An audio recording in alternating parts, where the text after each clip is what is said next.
थोड़ी बहुत शर्म बची है तो वो मनीष सिसोदिया हैं। पूरा दिल्ली रेड जोन है, लगातार केस बढ़ रहे हैं, लगातार मौतें बढ़ रही हैं। जिसके घर का एक जाएगा उसे समझ आएगी कि ये जो फैसला दिल्ली की केजरीवाल सरकार ने शराब की दुकानें खोलकर सड़कों पर भीड़ ट्रैफिक रश कर जो किया है सिर्फ कमाने के लिए। आज 4 मई है, लिख कर रख लीजिएगा, 4000 से ऊपर दिल्ली के अंदर केसेस हो चुके हैं। पूरी दिल्ली रेड जोन में है, खतरे के ऊपर खड़ी हुई है। ऐसे समय पर दारू शराब की दुकानें खोलकर रेवेन्यू पैसा कमाने का रास्ता अरविंद केजरीवाल को सूझा है।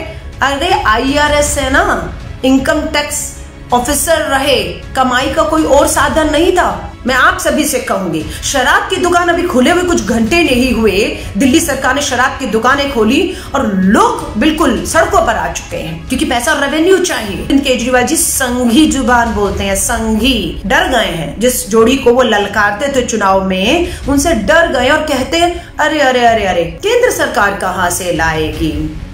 अगर राज्य सरकारों को मुसीबत आ रही है तो केंद्र सरकार को भी तो मुसीबत आ रही होगी।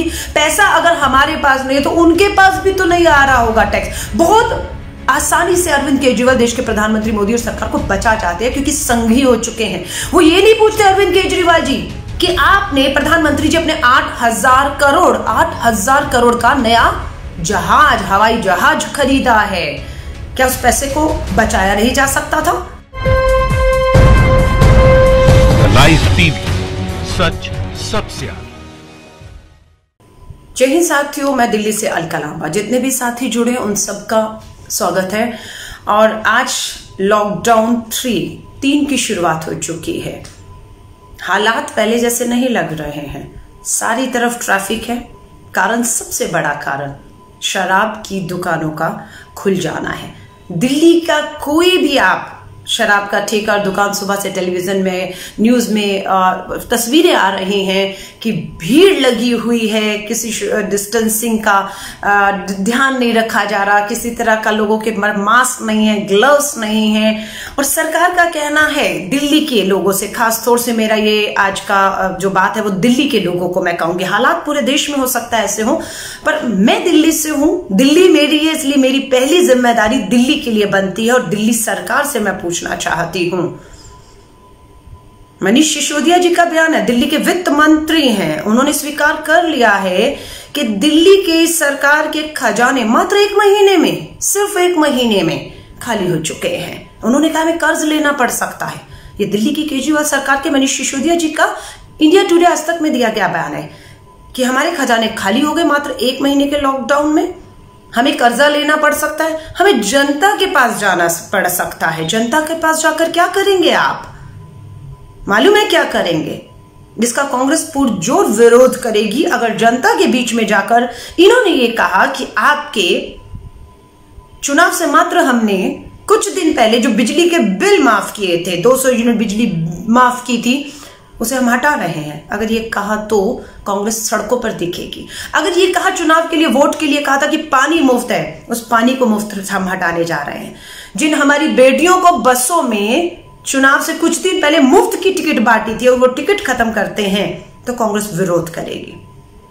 अगर आपने कहा कि बसों में जो मार्शल्स लगाए गए थे, उन मार्शल्स की नौकरी छीन ली जाएगी, तो कांग्रेस से होने नहीं देगी, क्योंकि आपने खजाने चुनाव से मात्र कुछ दिन पहले जो लुटाए हैं सिर्फ वोट के लिए, आज आप खोखले होते हुए देख रहे हैं। आज अरविंद केजरीवाल जी ने अपने बयान में कहा है कि दिल्ली का खजाना खाली हो चुका है। पिछले साल अप्रैल में 3000 करोड़ जो हमें आया था टैक्स, वो 300 करोड़ बच गया है। इसलिए क्या करना पड़ा? लॉकडाउन में पूरी तरह ढील दे दी गई है। लॉकडाउन में ढील से क्या हुआ? शराब की दुकानें खोल दी गई, क्योंकि रेवेन्यू, पैसा कमाई सरकार को इन शराब की दुकानों से आएगी। केजरीवाल जी यही नहीं रुकते, एक कदम आगे बढ़कर कहते हैं चिंता मत करिए, हमें कोरोना वायरस के साथ जीना सीखना होगा। हमें सीखना होगा जीना। आप कोरोना वायरस की चपेट में आएंगे। उन्होंने कहा हमारे अस्पताल तैयार है, 35,000 तक की हमारी तैयारी है कि हम कोरोना वायरस अगर अब लोगों को होता है तो 35,000 बिस्तर तैयार पड़े हैं, वेंटिलेटर्स तैयार पड़े हैं। लानत है ऐसी सरकार को जो एक तरफ शराब की दुकानें खोलकर कमाना चाहती है और उस कमाई को पैसे को आपको कोरोना वायरस पीड़ित होने के बाद कहती है आपके इलाज पर, अस्पतालों पर, आपकी दवाओं पर और वेंटिलेटर पे उस पैसे को खर्च करेंगे। लानत है ऐसे इस केजरीवाल सरकार को। दिल्ली की मुख्यमंत्री शीला दीक्षित जी भी रही थी। आप अपने घरों में देखिए, मां को देखिएगा, पिता जब मेहनत की ईमानदारी की कमाई कमाता तो महिलाएं भी कमा रही है, पर आज मैं बात कर रही हूं कि अगर मेहनत ईमानदारी की आदमी कमाई घर में लाता था तो औरत जो है या मां जो है उसमें से कुछ पैसे बचा कर रखती थी कि सुख होगा दुख होगा ये पैसे मेरे परिवार के काम आएंगे। शीला दीक्षित जी ने वही किया था। शीला दीक्षित जी ने उस पैसे को, जो जनता का पैसा था, उसे लुटाया नहीं था वोटों के लिए, मुफ्तखोरी के लोगों को लालच दे दे के वोट के लिए नहीं। शीला दीक्षित जी ने उस पैसे को उस घर की एक मां और एक महिला की तरह बचा कर रखा था, सुख और दुख, बुरे समय के लिए, कि बुरा समय आएगा हाथ नहीं फैलाना पड़ेगा, भीख नहीं मांगनी पड़ेगी, कर्ज नहीं लेना पड़ेगा। इसलिए उसे बचा कर रखती थी और कहा जाता था ये जनता का पैसा है, जनता पे क्यों नहीं लुटाया जाता है। वोटों के लिए नहीं लुटाया था उन्होंने, मुफ्त नहीं किया था, राहत देने के बहुत से काम किए थे। पेंशनों की शुरुआत शीला जी ने की थी, उस पेंशनों के से लेकर राशन कार्ड पहली बार या पेंशन की शुरुआत शीला दीक्षित जी ने की थी। लाडली योजना के 1 लाख रुपए देने की योजना उन्होंने की थी।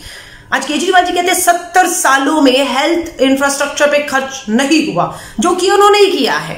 अरे लानत है, झूठ बोलते हुए आपकी जबान नहीं लड़खड़ाती।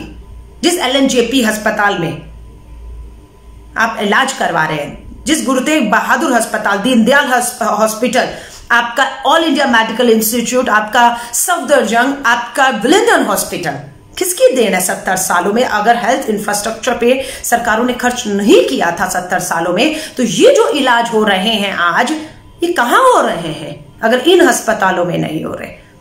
अपनी वाहवाही में आप दूसरों को बदनाम करने पर उतर आते हैं, ये मंजूर नहीं है हमें। गुमराह नहीं होनेंगे, दिल्ली वालों को कहेंगे। मैं आप सभी से कहूंगी, सरकार ने कोरोना वायरस के सामने, दिल्ली की सरकार ने हथियार डाल दिए हैं। आज तक का अभी लाइव अरविंद केजरीवाल जी का इंटरव्यू सुन लीजिएगा। मनीष सिसोदिया जी रो रहे हैं, वित्त मंत्री। अब कौन ढोंग और कौन तमाशा, कौन सच कौन झूठ बोल रहा है, फैसला आप करिएगा। वो रोते हैं कि वित्त मंत्री पैसा नहीं है, केंद्र सरकार पैसा नहीं दे रही है, हमारे पास तनख्वाहें देने के पैसे नहीं है, हमें कर्ज लेना पड़ेगा। लेकिन जब अंदर अरविंद केजरीवाल से टीवी इंटरव्यू में पूछा जाता है कि केंद्र से आप अपना पैसा क्यों नहीं मांग रहे अरविंद केजरीवाल जी, और अरविंद केजरीवाल जी संघी जुबान बोलते हैं, संघी, डर गए हैं। जिस जोड़ी को वो ललकारते थे चुनाव में, उनसे डर गए और कहते हैं अरे अरे अरे अरे, केंद्र सरकार कहां से लाएगी? अगर राज्य सरकारों को मुसीबत आ रही है तो केंद्र सरकार को भी तो मुसीबत आ रही होगी। पैसा अगर हमारे पास नहीं है तो उनके पास भी तो नहीं आ रहा होगा टैक्स। बहुत आसानी से अरविंद केजरीवाल देश के प्रधानमंत्री मोदी और सरकार को बचा जाते हैं, क्योंकि संघी हो चुके हैं। वो ये नहीं पूछते अरविंद केजरीवाल जी कि आपने, प्रधानमंत्री जी, अपने 8,000 करोड़ का नया जहाज, हवाई जहाज खरीदा है, क्या उस पैसे को बचाया नहीं जा सकता था? अरविंद केजरीवाल जी अब तीखी जुबान पे ये नहीं पूछते हैं कि आपने अपने पूंजीपति मित्र जो देश छोड़कर भाग गए थे, उन्हें पकड़कर लाने की बात की थी, उनसे पैसे वसूलने की बात की थी, उनका 65,000 करोड़ माफ क्यों कर दिया आपने? क्या अरविंद केजरीवाल ये पूछ रहे हैं? देश की सरकार से नहीं पूछ रहे हैं। उनके 8,000 करोड़ के जहाजों के बारे में पूछ रहे हैं अरविंद केजरीवाल? नहीं पूछ रहे हैं। महंगे जहाजों को विदेश में जो भारतीय फंसे हैं उनको मुफ्त में लाने के लिए जहाज भेजे गए, टिकट के पैसे नहीं लिए गए। लेकिन वही अरविंद केजरीवाल का देश के प्रधानमंत्री से पूछते हैं कि जो दिल्ली के छात्र लोग बाहर फंसे थे उन्हें वापस लाने के लिए ट्रेनों में पूरी टिकटें क्यों वसूली जा रही हैं? क्या अरविंद केजरीवाल पूछते हैं? बचाव करते हैं देश की सरकार का, मोदी सरकार का, संघी सरकार का, कि वो कहां से लाएंगे, उनको भी तो परेशानी आ रही है। 20,000 करोड़ का पार्लियामेंट का सौंदर्यकरण, नया पार्लियामेंट बनाने के लिए 20,000 करोड़ का प्रोजेक्ट, हमने कहा रद्द करिए उसको। लाखों करोड़ों की बुलेट ट्रेन, इंफ्रास्ट्रक्चर चाहिए था ना, ये तो वही 70 साल का खड़ा हुआ इंफ्रास्ट्रक्चर है ना। अपना एक अस्पताल तो अरविंद केजरीवाल जी बताइए, चुनौती देती हूँ, जिसकी नींव आपने रखी हो और जिसका रिबन आपने काटा हो और जिसमें आज कोरोना वायरस के पीड़ित इलाज ले रहे हो। मैं दिल्ली वालों को कहूंगी, आपकी और हमारी जान का मामला। मैं अपने घर में हूं, जितनी मर्जी छूट और ढील दे दी हो आपने, लेकिन मैंने ये व्यक्तिगत फैसला किया है कि मैं बाहर नहीं निकलूंगी। लिख कर रख लीजिएगा, आज 4 मई है, लिख कर रख लीजिएगा। 4000 से ऊपर दिल्ली के अंदर केसेस हो चुके हैं। पूरी दिल्ली रेड जोन में है, खतरे के ऊपर खड़ी हुई है। ऐसे समय पर दारू शराब की दुकानें खोलकर रेवेन्यू, पैसा कमाने का रास्ता अरविंद केजरीवाल को सूझा है। अरे IRS है ना, इनकम टैक्स ऑफिसर रहे, कमाई का कोई और साधन नहीं था। गुजरात और बिहार की सरकार से पूछ लेते, जहां पर शराब पर पूरी तरह पाबंदी है, फिर भी वो सरकारें चल तो रही हैं। अब लोग जो है पूछेंगे, राजस्थान, मध्य प्रदेश, छत्तीसगढ़ कांग्रेस की सरकारों में भी हो रहा है। मैं दिल्ली में रहती हूं, दिल्ली मेरी है, दिल्ली के लोग हमारे हैं, दिल्ली से हम प्रभावित होंगे। दिल्ली के इंफ्रास्ट्रक्चर की चिंता है, हम दिल्ली की सरकार से पूछेंगे। जिनको पूछना हो वो अपनी अपने राज्यों की अपनी अपनी सरकारों से पूछिए, पूछने का आपको हक है। मैं आप सभी से कहूंगी, शराब की दुकान अभी खुले हुए कुछ घंटे नहीं हुए, दिल्ली सरकार ने शराब की दुकानें खोली और लोग बिल्कुल सड़कों पर आ चुके हैं, क्योंकि पैसा रेवेन्यू चाहिए। लेकिन आपने केजरीवाल सरकार के दावे 12 लाख लोगों को खाना खिला रहे थे। क्या इतनी भीड़? उन 12 लाख लोग तो बहुत होते हैं मेरे भाइयों। 12 लाख लोगों को आपने देखा दिल्ली की सरकार को इस तरीके से खाना खिलाते हुए? उससे ज्यादा तो हमारे IYC इंडियन यूथ कांग्रेस और दिल्ली की प्रदेश कांग्रेस कमेटी के लोग आप देख सकते हैं कि किस तरीके से लोगों में NGO और संस्थाएं खाना खिला रही हैं। 12 लाख की भीड़ तब नहीं दिखी, लेकिन एक दारू की दुकान खुलते ही रेवेन्यू और पैसे के लिए क्या कमर करेंगे केजरीवाल इस पैसे को कमाकर, मुझे समझ नहीं आ रहा है। हमारी घर में बैठी महिलाओं से पूछिए, घरेलू हिंसा बढ़ी है और ये जो शराब के ठेके आपने मात्र पैसा कमाने के लिए खोल दिए हैं, देखते जाइएगा कितने शराब की वजह से अब आपको घरेलू हिंसा के मामले बढ़ते हुए दिखेंगे और आप हाथ खड़ा कर देंगे कि दिल्ली पुलिस, कानून व्यवस्था हमारे पास नहीं है। थोड़ी बहुत शर्म बची है तो वो मनीष सिसोदिया हैं, जिन्होंने इस बात को स्वीकारा है, जो बार बार केंद्र सरकार से कहते हैं कि दिल्ली का पैसा दिल्ली को दीजिए। दिल्ली में तनख्वाहें नहीं देने के लिए बचा है, दिल्ली को कर्ज लेना पड़ेगा, दिल्ली के लोगों के पास जाना पड़ेगा कि अपने बिजली पानी के बसों के जो फ्री टिकटें थी या फिर मार्शल्स को हटा रहे हैं क्योंकि पैसे नहीं है देने के लिए आपके पास, इसलिए मात्र एक रास्ता दारू खोल दीजिए। पूरा दिल्ली रेड जोन है, लगातार केस बढ़ रहे हैं, लगातार मौतें बढ़ रही हैं। जिसके घर का एक जाएगा उसे समझ आएगी कि ये जो फैसला दिल्ली की केजरीवाल सरकार ने शराब की दुकानें खोलकर सड़कों पर भीड़, ट्रैफिक रश कर जो किया है सिर्फ कमाने के लिए। केजरीवाल एक धोखा है। दिल्ली के लोगों, अपनी जान बचा लो, मौका है।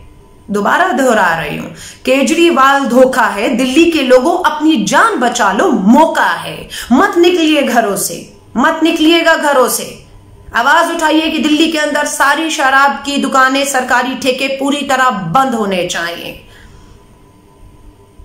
सरकार के घाटों को, खजानों को भरने के लिए कोई और रास्ते निकालिए। अगर आपके पास रास्ते नहीं है, सत्ता कुर्सी छोड़कर भागिए, दिल्ली छोड़कर। जहां से आए थे वहां जाइए। आप दिल्ली के काबिल नहीं है केजरीवाल जी, जाइए जहां से आए थे। आप बर्बाद करके छोड़ दिया दिल्ली को, 1 महीने में खजाने खाली कर दिए।